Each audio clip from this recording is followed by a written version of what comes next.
azagaruka aje gutwara abakiranutsi, azagaruka aje gutwara abizera. Haleluya.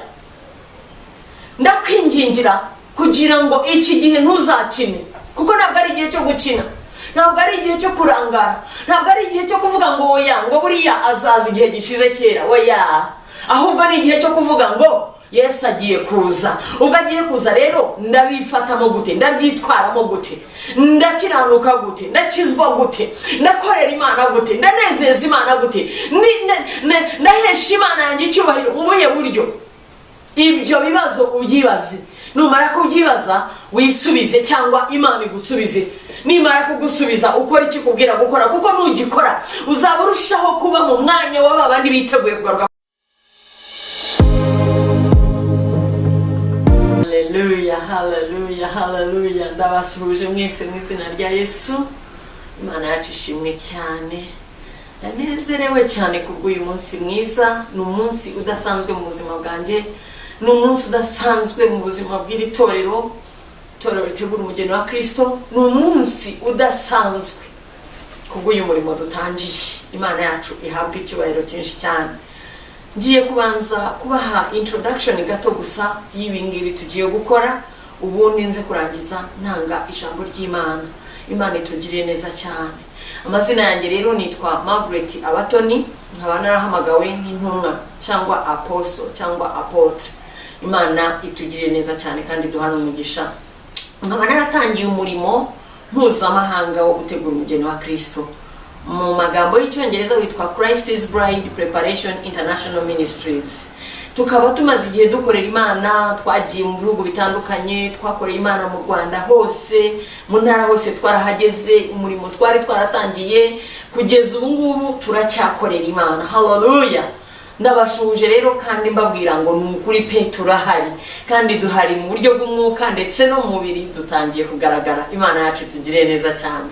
Rero iyi channel dutangiye cyangwa iyi TV, in fact it's not a channel, ni TV, yitwa Church Preparation TV. Ni kuki tuyise Church Preparation TV? Cyangwa mu Kinyarwanda torero witegure. Televiziyo yitorero kwitegura. Yesu wacu ashimwe cyane. Ni kuki tuyise Church Preparation? Nuko turi mu gihe gikomeye cyane, dukwiye kwitegura kugaruka kwa Yesu Kristo. Ubwo rero dukwiye kwitegura kugaruka kwa Yesu Kristo, ndimo ndavuga itorero ry'Imana muri rusange, abera bose aho bari hose, baba ari abakozi b'Imana, baba ari abakristo, baba ari abazizera nyuma y'ibingibi, abo bose bitwa itorero imbere y'Imana. Niyo mpamvu rero tuvuze ngo reka tuyite Church Preparation TV. Rero ubu muriho murareba Church Preparation TV, muriho murareba itorero ry'Imana, televiziyo yo kwitegura ku itorero ry'Imana, muriho murareba Apostle Margaret Abatoni. Tugiye kuvugana ijambo ry'Imana mu kanya gato cyane. Rero mwitegure, uhamagarane, ujye ubwira mugenzi wawe, ujye ukanda subscribe, ujye ukanda share, kugira ngo iryo jambo ryaguke, iryo jambo rigere kure, iryo jambo rigere kuri benshi, kugira ngo bose bafashwe n'iri jambo. Imana ibaha umugisha mwinshi cyane. Shalom, shalom. Haleluya. Reka rero tubanze dusenge tutari twinjira mu ijambo ry'Imana. Dufite iminota nka 30 gusa. Imana yacu tugire neza. Mana ya Abrahamu na Isaka na Yakobo, ndagushimye cyane kubw'uyu munsi udasanzwe. Uyu munsi ntiwigeze kubaho kandi ntuzongera kubaho. Ni umunsi rero udasanzwe mu buzima bwanjye, ni umunsi udasanzwe mu buzima bwa ministry. Papa, ndakwinginze mu izina rya Yesu Kristo w'i Nazareti ngo uzubane natwe, uze uyobore iki kiganiro. Papa, uze uyobore iri jambo, uze uvugane n'imitima y'abazumva iri jambo kuri iyi TV mu izina rya Yesu Kristo w'i Nazareti. Unsiga amavuta Papa, ntabari njyewe, ahubwo abari wo uvugira muri njyewe, kugira ngo ubweko bwawe abera bose aho bari uzabona rino jambo wese, uzaryumva n'amatwi ye, Mana azabashe kubakwa kandi azabashe gufashwa. Urakoze Mana nziza, ndagushimiye. Mushimiye amavuta umpaye. Mwami Yesu, ngwino wivugane n'ubwoko bwawe. Mwuka wera w'Imana, ngwino umvugiremo ijambo ritambuke rifite imbaraga, ritambuke ribohora, ritambuke rihindura imitima ya benshi, mu izina rya Yesu Kristo umwami wacu. Amen. Amen. Haleluya. Tugeze mu ijambo rero ry'Imana. Uyu munsi kuko ari umunsi wa mbere, ndababwira gusa introduction ku ijambo tugiye kumva muri ibi bihe bikurikiyeho. ni ijambo rivuga ku bihe, ibihe, the times, cyangwa igihe cyangwa ibihe. Mwese muzi neza ko turi mu bihe bya nyuma. Abatabizi namwe mubimenye, tugeze mu bihe bya nyuma. Itorero ry'Imana rikwiye kwitegura cyane kugaruka ku mwami Yesu, kuko Yesu naza azagaruka aje gutwara abizeye izina rye, azagaruka aje gutwara abamwemeye, azagaruka aje gutwara abakiranutsi, azagaruka aje gutwara abizera. Haleluya! Ndakwingingira kugira ngo iki gihe ntuzakine, kuko ntabwo ari igihe cyo gukina, ntabwo ari igihe cyo kurangara, ntabwo ari igihe cyo kuvuga ngo oya, ngo buriya azaza igihe gishize kera. Oya, ahubwo ni igihe cyo kuvuga ngo Yesu agiye kuza. Ubwo agiye kuza rero ndabifatamo gute, ndabyitwaramo gute, ndakiranuka gute, ndakizwa gute, ndakorera Imana gute, ndanezeza Imana gute, ndahesha Imana yanjye icyubahiro mu buhe buryo?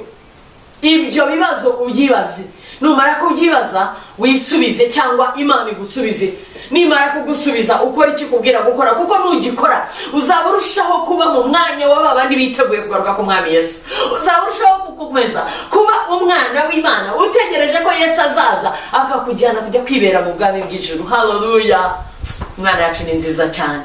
Rero uyu munsi wa none ndashaka kuvuga ku bihe. Ndashaka ntuzigere wibaza ngo uvuge ngo ariko ubu ngubu ibi bihe ni kuki byaje, ibi bihe kuki bimeze gutyo, ibi bihe kuki Imana irimo kwemera ko abantu babaho nabi, kuki Imana irimo kwemera ko abantu bakena, kuki Imana irimo kwemera ko abantu barwara ibirwara bidasobanutse, kuki Imana yemeye ko haza korona. Ese niba hari abantu bayiremye kuko batarusha Imana imbaraga, kubera iki Imana yemeye ko barema korona kandi koko ikahagera abantu bakanayirwara? Ibyo bibazo byose biri mu mitima y'ubwoko bw'Imana, ibyo bibazo byose biri mu bantu Imana yaremye. Ariko ndashaka kukubwira ngo ijambo ry'Imana rirambwira ngo Uwiteka ni Imana nyiribihe. Haleluya!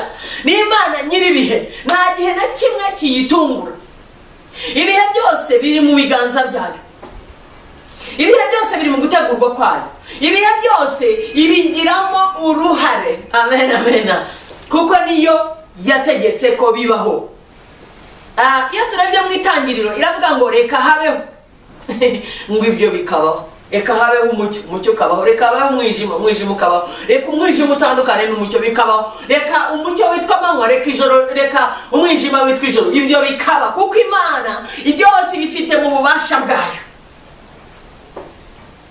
Ndashaka nkubwire ngo ibihe biri mu kiganza cy'Imana, kandi ibi bihe Imana yari bizi ko bizabaho, ko yabiduteguje inshuro nyinshi cyane. Ndatekereza mu bihe byahanuriwe abantu bariho icyo gihe barashaje barapfa, abo babyaye barasaza barapfa, abo bandi abagiye babakomokaho bose bagenda bapfa, kugeza uyu munsi ubwo twebwe natwe duhari.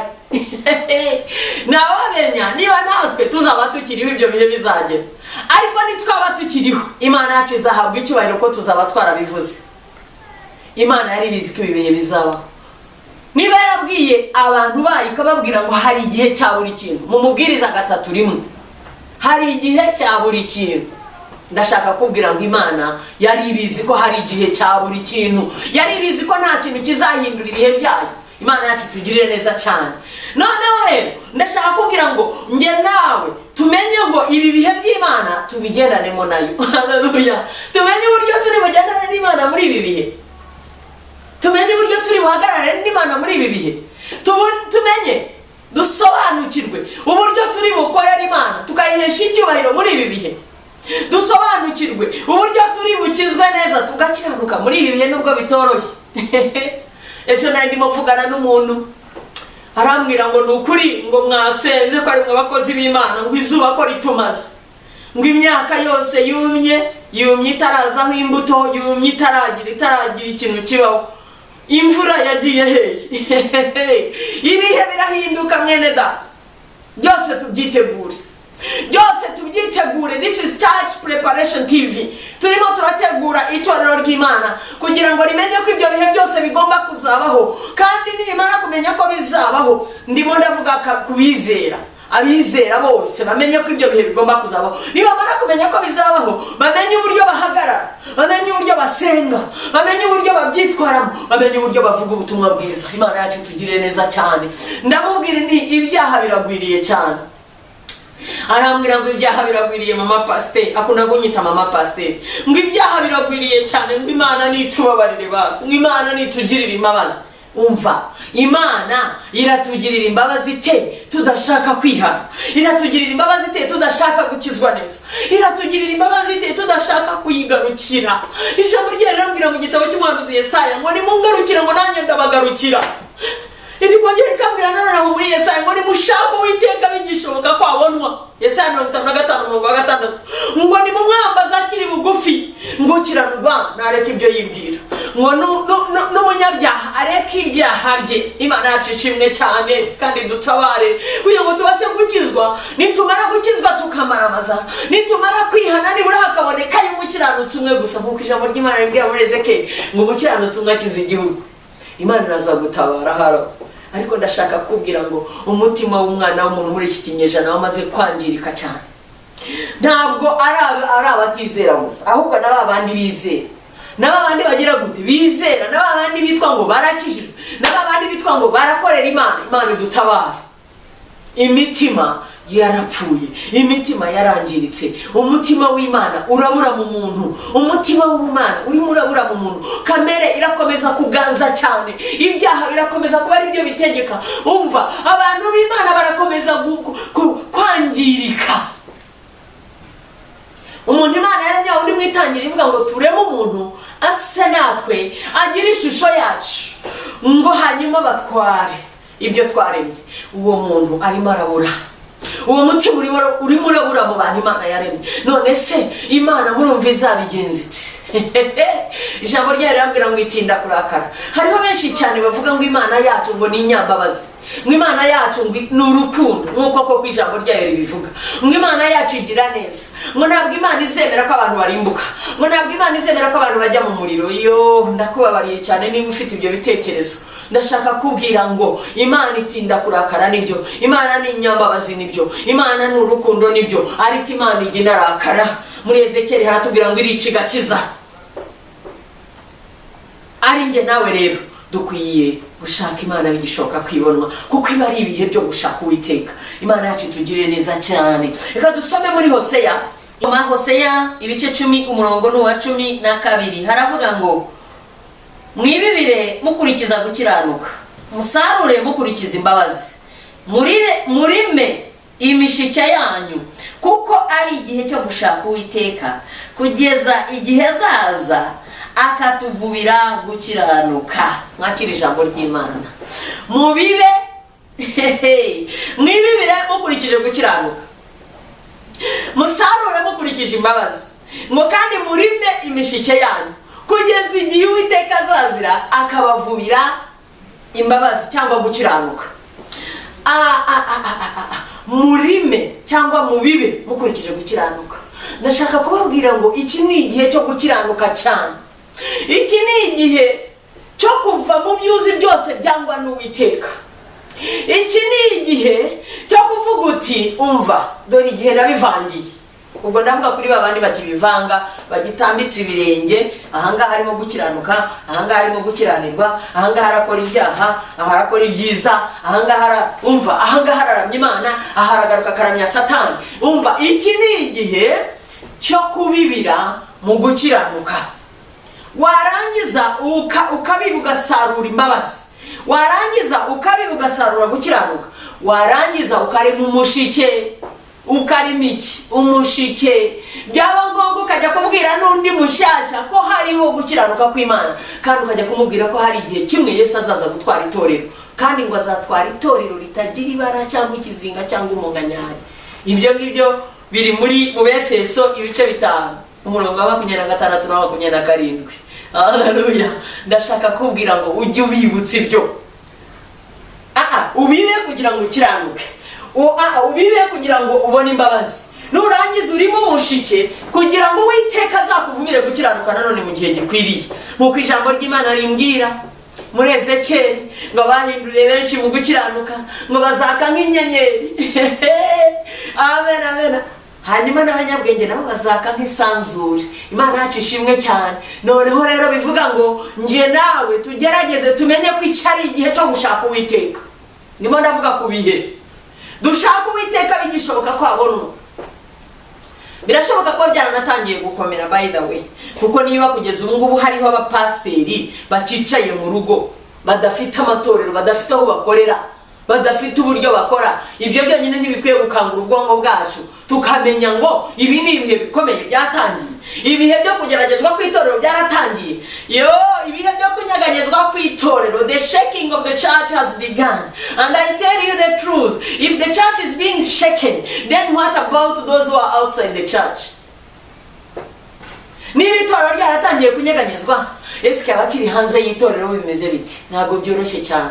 Imitima y'abantu imeze itya, iraregarega ntihamye hamwe, ntibahagazemo, birakomeye cyane. Imana idutabare nge nawe mu izina rya Yesu. Imana idutabare kugira ngo dusobanukirwe ibihe tugezemo. Imana idutabare kugira ngo tumenye ko icyari igihe cyo gushaka Uwiteka, tubashe kubiba. Haleluya. Mwirinde mukurikiza gukiranuka, musarure mukurikiza imbabazi, muri n'imishike yanyu, kuko ari igihe cyo gushaka Uwiteka kugeza igihe azaza akabavubira gukiranuka.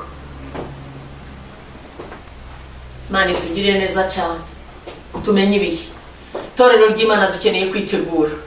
Hari ijambo rikomeye cyane ntashaka ko turangiza tutavuze, riri muri Matayo ibice 24. Turasoma umurongo wa 42. Amen, amen. Haravuga ngo nuko mube maso kuko mutazi umunsi umwami wanyu azazaho. Ariko ibi mubimenye ngo iyaba nyir'urugo yaramenye igicuku umujura azaziramo, yabaye maso ntiyamukundiye gucukura inzu ye. Nuko namwe mwitegure, kuko igihe mudatekereza ari cyo umwana w'umuntu azaziramo. Mwakira ijambo ry'Imana ngo nuko mube maso. Ntabwo mvuga amaso y'umubiri, ndavuga amaso y'umwuka. Amaso y'umwuka akanure cyane, arebe neza cyane, asobanukirwa ibihe turimo bene data. Namara gusobanukirwa ibihe turimo, arabasha kumenya igikwiriye gukorwa. Ngo nuko mube maso kuko mutazi umunsi umwami wanyu azaziraho. Ngo ariko ndababwira ibi ngibi ngo iyaba nyir'urugo yarazi igihe umujura ari buze, iyaba waruzi igihe umujura ari bwinjire mu rugo rwawe agacukura inzu yawe cyangwa akakwiba, ntabwo wasinzira. Ntabwo wari ukwiye gusinzira. Ari njye nawe ntabwo twari dukwiye gusinzira. Iki ni igihe cyo kuba maso. Niki kigaragaza gusinzira? Umuntu iyo asinziriye ntabwo aba yumva. Umuntu iyo asinziriye ntabwo aba azi ibimuzengurutse. Umuntu iyo asinziriye ntabwo aba azi uko ibintu bimeze hanze aho. We aba yibereye mu yindi si y'umwuka asinziriye nyine. Ndagusaba ngo nge nawe dukanguke tube maso. Iki ni igihe cyo gukanguka tukaba maso. Ngo nyir'inzu iyo aza kumenya ngo iri joro umujura araza kuza, ngo ntabwo yahumiriza amaso. Yarara ahagaze, niba ari intwara afite ari burwanisha yifashe, kugira ngo wa mujura naramuka atangiye gucukura inzu ye amwumve, narangiza amuhagarike. Uwiteka dufashe cyane. Iki ni igihe cyo gushaka Uwiteka. Nimo ndavuga ku bihe torero ry'Imana dukeneye kwitegura. Church, we need to be prepared. Why do we need to be prepared? Because Jesus Christ is coming back to take the church without spot or wrinkle. Hallelujah. Yesu agiye kugaruka torero ry'Imana. Dukeneye kwitegura kuko Yesu agiye kuza gutwara itorero ritagira ibara, ritagira ikizinga, ritagira umunkanyari. Ibi ni ibihe byacu, ni ibihe byo kwitegura. Mubwiriza 8:5 haratubwira ngo abanyabwenge bamenye ibihe. Abanyabwenge bagira gute? Bamenye ibihe. Ako nyakambira mu migani ngo kuba Uwiteka nibwo bwenge, ngo kandi kuba mu byaha ngo niko kujijuka.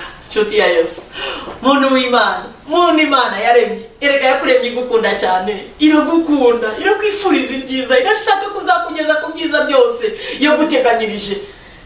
ni kuki nge nawe tutagerageza tukagira ubwenge bwo mu buryo bw'umwuka, tukamenya imana yacu.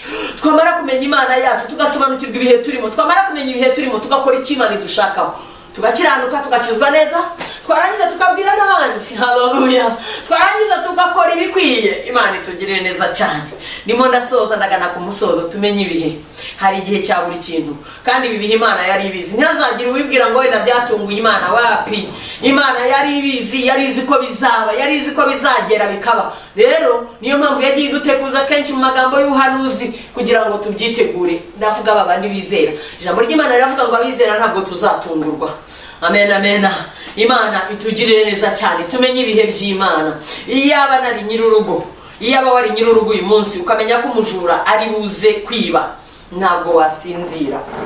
Ntabwo wagira ute? Ntabwo wasinzira.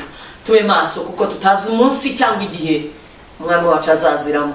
Dukanure cyane mu buryo bw'umwuka, dukiranuke cyane, tugira imbabazi nyinshi. Muri iki gihe hari ibintu bikomeye cyane. Umuntu aragukora akantu gato kabura komeretse, wakomereka ukananirwa kubabarira, kandi ntuzi neza ko kutababarira nako kuzakubuza kubona Imana. Imana idutabare cyane, bizatuma Imana itakubabarira ko nawe wanze kubabarira.